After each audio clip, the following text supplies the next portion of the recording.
السلام علیکم. کیا آپ جانتے ہیں ہمارا جو دل ہے یہ گوشت کا بنا ہوا، پٹھوں کا بنا ہوا ایک جو ہے وہ آرگن ہے، ایک عضو ہے ہماری باڈی کا. اور جب بھی کوئی چیز پٹھوں کی بنی ہوتی ہے تو وہ کانٹریکٹ کرتی ہے اور ریلیکس کرتی ہے، سکڑتی ہے اور پھیلتی ہے. جب ہارٹ کانٹریکٹ کرتا ہے بلڈ پمپ کرنے کے لیے تو اس میں کانٹریکشن اتنی زیادہ ہوتی ہے کہ یہ ہمارے دل کے جو ویلو ہوتے ہیں، جو یہ آپ کو نظر آ رہے ہیں، دیکھیں یہ آپ کے دل کے ویلوز ہیں نا، یہ آپ کے دل کے ویلوز ہیں، دیکھیں یہ آپ کو نظر آ رہے ہیں. یہ اتنی زبردست ہی کانٹریکشن ہے کہ یہ ایسا کر سکتا ہے کہ یہ ان ویلوز کو الٹا کر دے اور ویلوز کو پھاڑ کے جو ہے وہ باہر چلا جائے.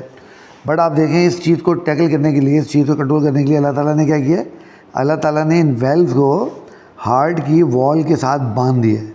یہ بالکل ایسے ہے جیسے آپ کہیں پہ کوئی ٹینٹ لگاتے ہیں نا، تو ٹینٹ کو رسیوں کے ساتھ زمین سے باندھتے ہیں تاکہ وہ ہوا سے اڑ نہ جائے. تو یہ بالکل اسی طریقے کا کام ہے. تو اس سے دیکھیں، اس سے وہ اللہ تعالیٰ نے کہا ہے قرآن پاک میں کہ لقد خلقنا الانسان فی احسن تقویم، یعنی ہم نے انسان کو بہترین بنایا ہے. اور جب یہ چیزیں ہم دیکھتے ہیں تو ہمیں پتہ لگتا ہے کہ واقعی اللہ تعالیٰ کی ہر چیز میں کمال پرفیکشن ہے.